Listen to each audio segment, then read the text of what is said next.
با توجه به اینکه الان در جریان برگزاری مسابقات المپیک 2024 پاریس هستیم و از اونجایی که المپیک یک ریشه اساطیری هم داره، من تصمیم گرفتم یک قسمت ویژه در مورد المپیک بسازم.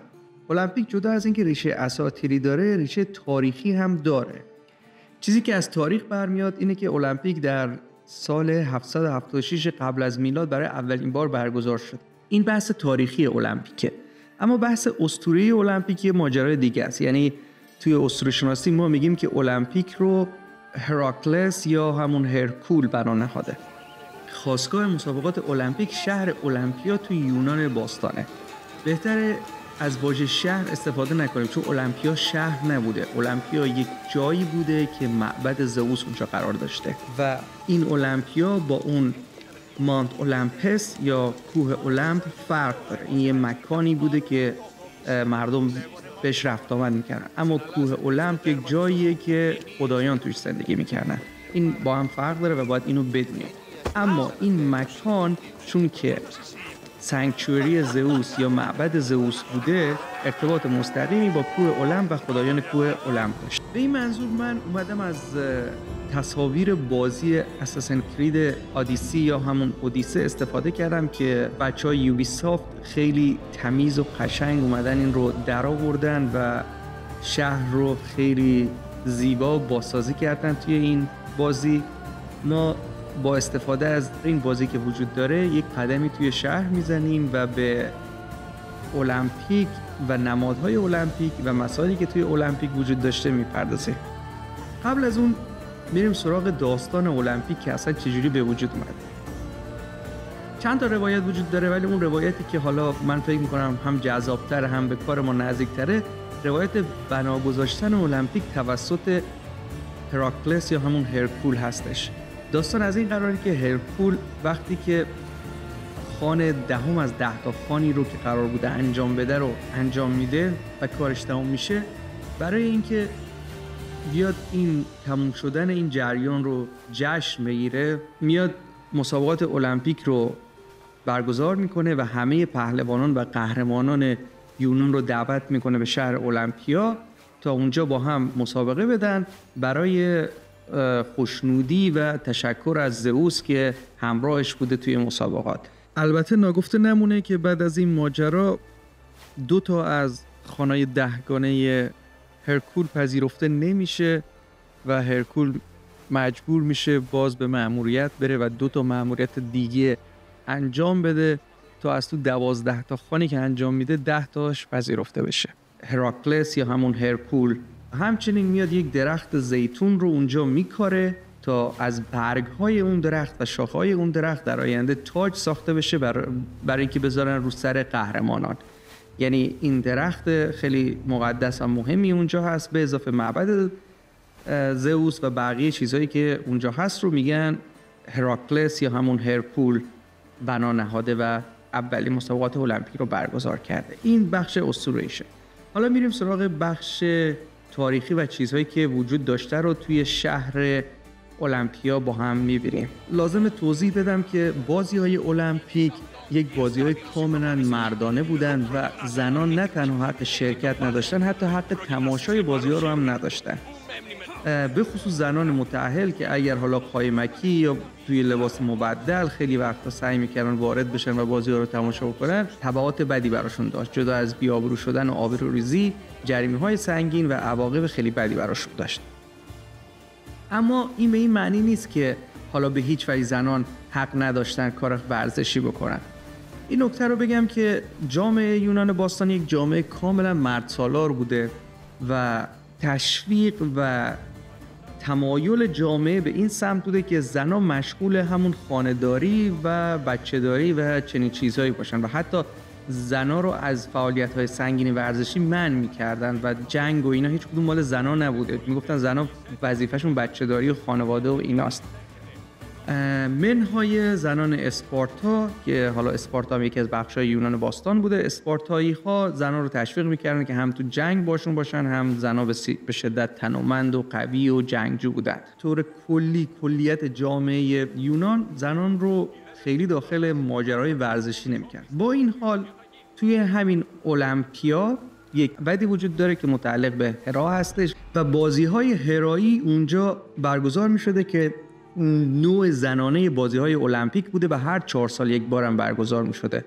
همونجور که می‌دونیم هرا ایزدبانوی ملکه، همسر زئوس، ایزدبانوی باروری و زنان متأهله و همین منظور یک سری مسابقاتی که بیشتر بیسش 2 میدانی بود برگزار می‌شده برای زن‌ها و هرا هم ایزد این مسابقات بوده. این معبد کوچیکتری که کنار معبد زئوس قرار داره معبد هرا هستش توی شهر المپیا که برای همین مسابقات هرایی ها برگزار می‌شده، مسابقات هرایی. اما این معبد بزرگ معبد زئوس هستش که خب خدای خدایانه، پادشاه خدایانه و مهمترین خدای یونان باستانه و مسابقات المپیک هم برای بزرگداشت و تشکر از زئوس برگزار می‌شده. اینجا ما مجسمه بزرگ زئوس رو هم همچنین توی معبد می‌بینیم که در یونان باستان وجود داشته و جزء عجایب هفتگانه عصر باستانه. این مجسمه از عاج و سنگ و چوب و طلا اینا بوده و طولش به 30 متر میرسیده و بسیار بزرگ بوده و هر کسی اینو میدیده واقعا فکر می‌کرد خود زئوس رو دیده و اینقدر این ابهت داشته.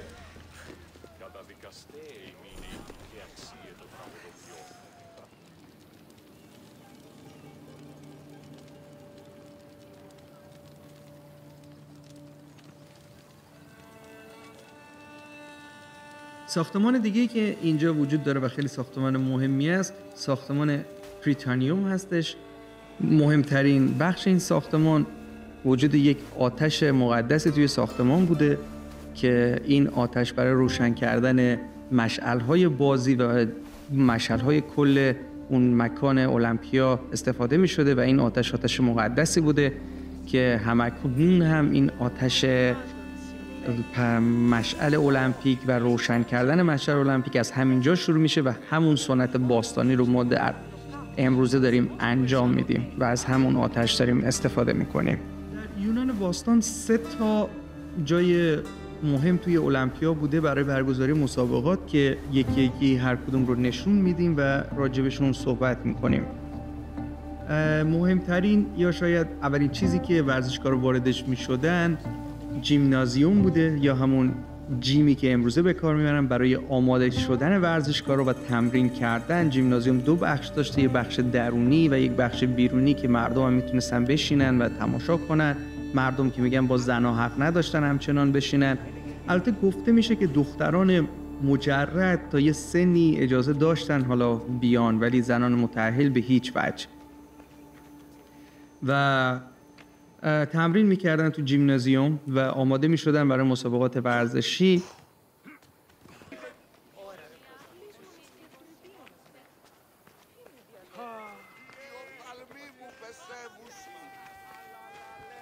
بعد هیپودروم هستش که هیپودروم در واقع یک میدان بزرگی بوده که برای مسابقات عرابرانی استفاده می شده. مسابقات عرابرانی یکی از مهمترین مسابقات المپیک بوده در یونان باستان و جالب اینجاست که 2 مدل عرابه 2 اسب و عرابه 4 اسب شرکت می کردن و مسابقه رو در این 2 دسته برگزار می شده و نکتهش اینه که توی این مسابقات عرابه ها و اسب ها و در واقع صاحب عرابه ها و صاحب اسب ها بودن که برنده می شدن، نه کسی که عرابه ها رو می رونده.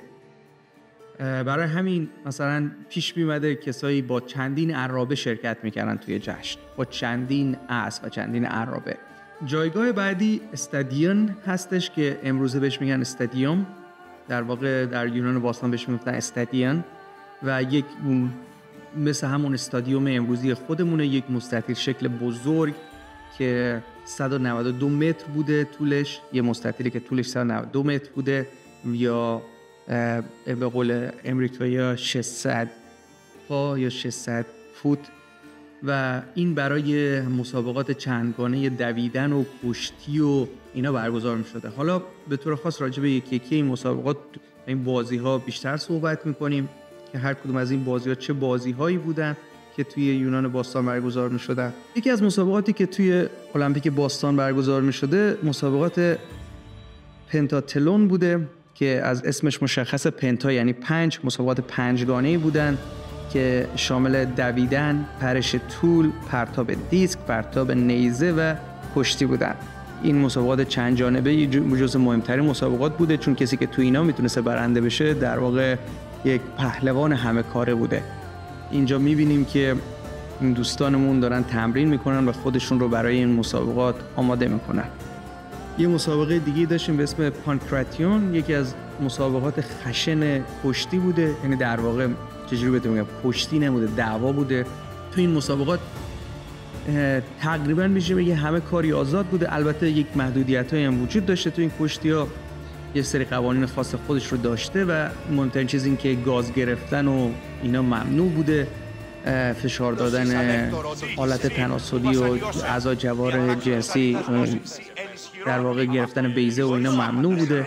خب منطقیه دیگه، اینا خیلی خطرناکه، برای همین حداقل عقلشون رسید اینا رو ممنوع کردن. ولی به طور کلی یه جور آزاد بوده، بوکس و بزن و شوت و هر جوری تونستی حریف رو بزنی زمین، جوری که دیگه طرف دیگه آقا نمیخوام. حالا مسابقات تکی دیگه مثل پرتاب دیسک و پرتاب نیزه و پرش طول و اینا هم جدا هم بوده و مهمترینش این دوتا بوده که گفتم که یعنی کسایی که تو اینا قهرمان میشدن دیگه خیلی گنده بودن. این صندلیایی که وجود داره صندلیای داورها بوده که اینجا میشستن و میتونستن بازی‌ها رو داوری کنن، نظارت کنن.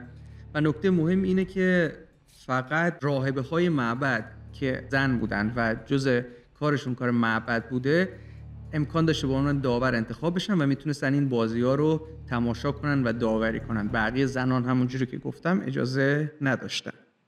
در روز سوم مسابقات می اومدن و تمام کسایی که توی مسابقات شرکت کرده بودن برای زئوس در مقابل معبدش، اونجایی که یک قربانگاهی وجود داشته که تصاویرش رو داریم میبینیم، می اومدن و گاو قربانی میکردن.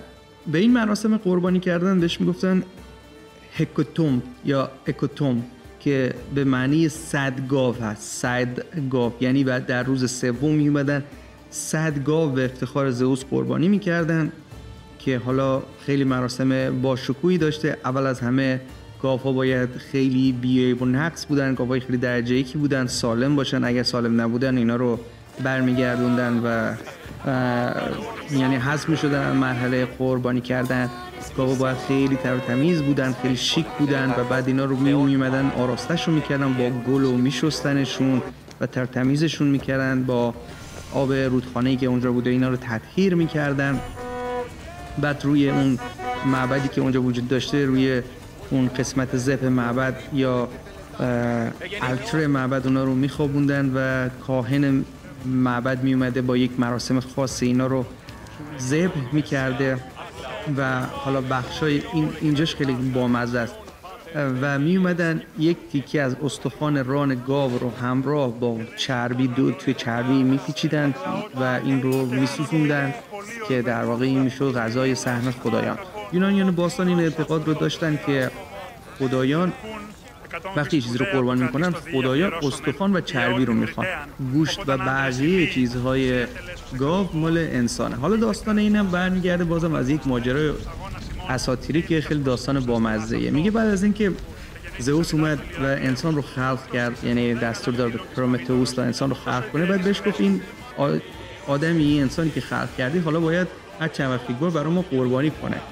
بعد دیگه چی رو قربانی کنه؟ بعد بهش میگه حیوانات مختلف رو قربانی کنه، یه بخشش مال ماست، یه بخشش مال خودشه، یعنی یه سری غذای ماست دیگه. بعد پرومتئوس میپرسه خب چه کدوم بخشش مال شد؟ میگه من نمیدونم، حالا شما برو مثلا یه قربانی برامو بکن. به پرومتئوس میگه بعد دو جا کن، دو قسمت کن، من میام بهت میگم کدومش مال ماه، کدومش مال انسانه. بعد پرومتئوس هم اینجا، پرومتئوس اصلا به زرنگی معروفه دیگه. بعد چون انسان رو خودش خلق کرده بوده، یعنی ساخته بوده به دستور زئوس، هوا میخواسته هوای انسان رو داشته باشه، میاد اینجا سر زئوس رو کلاه میذاره، میاد یه تیکه استخون رو میذاره لای یه عالمه چربی گاو که خیلی خوشگل به نظر میاد، بعد بقیه گوشتای خوب رو جدا میکنه و زیر پوست توی شکم مثلا یه لاشه که یه گوشه افتاده قایم میکنه. بعد زئوس که میاد میبینه فکر میکنه اون تیکه چربی که حالا یه ذره استخونش معلوم خورگوشته و اونم آشغالای گاوه که این جدا کرده. بعد میگه من اینو میخوام. میگه خب مطمئنی این بخش مال شما باشه اون بخش مال انسان؟ میگه آره. بعد میگه باشه. بعد اونو بهش میده. بعد میبینه یه استخون لای چربی و گوشتا و همه چیزای خوب گاو اون قسمته. ولی دیگه زئوس انتخاب کرده بوده و کارش نمیشده کرد. و یونانی‌ها طبق این داستان به این باور رسیده بودن که حالا خدایان به هر جهت استخون و چربی سهم خدایانه و این رو میسوزوندن اونجا و بقیه‌شو خودشون برمی‌داشتن و حالا میل میکردن.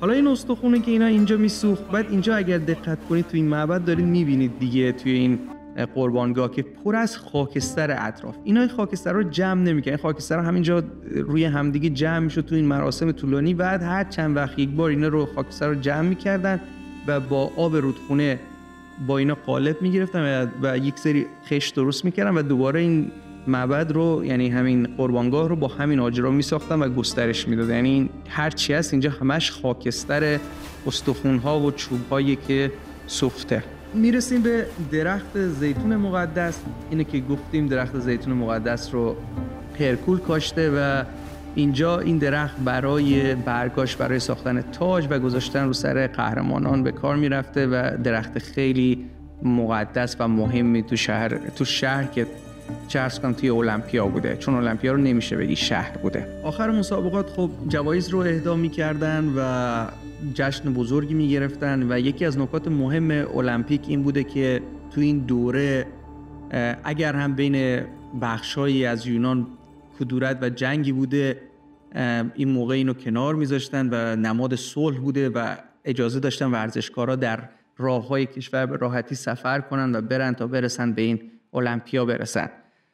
و اگر هم در طول ورزش و طول مسابقات افرادی خدای نکرده اومدن و تقلب کردن، اینجا یه قسمتی وجود داره که مخصوص متقلباست و کسایی که تقلب کردن. اینا یک سری مجسمه برنزی زئوس هستش که کوچکتر از مجسمه دیگه است. این مجسمه ها در واقع داور مسابقاتن و وقتی این کسی تقلب بکنه میان اسمش رو اینجا میزنن و برای ابد میمونه و مهمترین چیزی که حالا جدا از جریمه و کاری که باید بکنه اینه که آبروش برای همیشه میره. برای همین تقلب کردن تو مسابقات یعنی حالا به هر نحوی دوپینگ یا هر چیزی یکی از بدترین کارهایی بوده که میشده توی المپیک کرد.